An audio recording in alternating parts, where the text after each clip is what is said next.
I think the discussion really focused on a couple of tectonic shifts. One, that an era that we call the era of liberal internationalism, the liberal rules-based order, is coming to an end. In the 1990s, after the end of the Cold War, we expected that liberal rules-based order to universalize, to become a global order. And it's now quite clear that that's not happening. And then the other is the degree to which the underpinnings of that order in our own societies, in Germany, in France, in the United States, in the UK, those underpinnings are becoming quite fragile because of the erosion of the social contract of the industrial era. In all of our countries, there are a lot of voters living with economic insecurity, without optimism about upward mobility. And because democracies depend upon trust, because they depend upon confidence of the electorate, our democracies are stumbling now. And so it's an inflection point in which the liberal order is eroding from the outside because of a redistribution of global power, but also fragile from the inside because we took for granted in many respects that our societies would remain cohesive and ideologically centrist. And right now we're living through a period where the opposite is happening. The center is not holding. Our societies are increasingly polarized. And that raises fundamental questions about whether this is just a temporary moment of indigestion and we'll come out at the other end, or is this some broader change in the direction of history in which liberal democracy may, for quite some time, be not in the best of shape?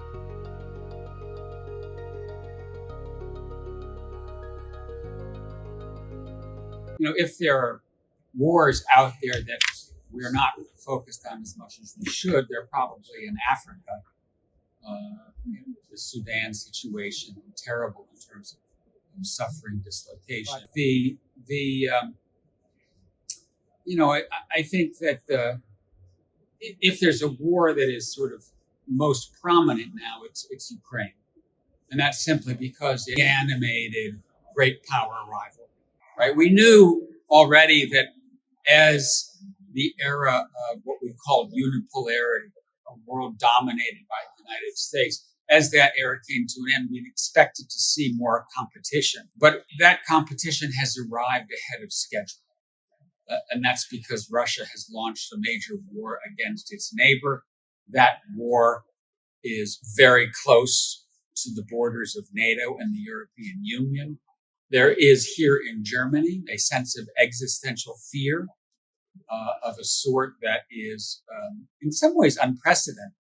Because yes, in the Cold War, there was a sense of existential threat, but it was a Cold War.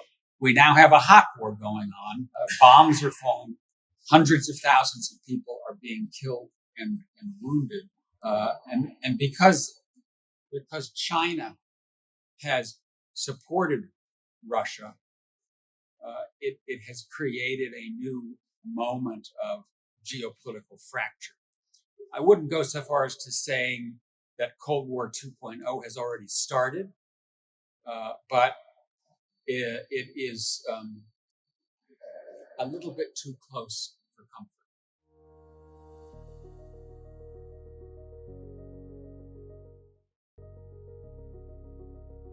I would say that some of what we are witnessing is new, in that new technologies are in play.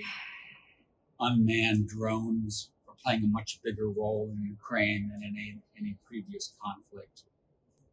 But in many respects, what we're witnessing is more of the same. The war in Ukraine has aspects of World War I, trench warfare, the two sides on a relatively fixed line lobbing munitions at each other.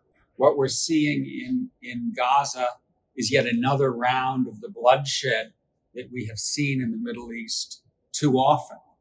And so there's a new element and there's an old element. To me, I would say if you were to say what's the newest element of this world we live in, it's us. What I mean by that is that in some ways I'm more concerned about the threat from within than I am about Xi Jinping or Vladimir Putin. And that's because we do see a continuing hollowing out of the political center.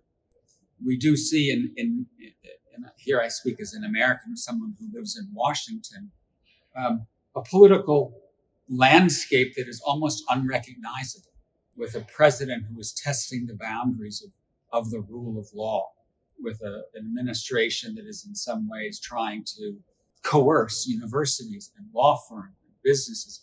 I never expected to see this. And to me, that's the biggest threat, because I feel that if we don't solve this problem, we're never going to get right Russia or China or solving the solutions in the Middle East.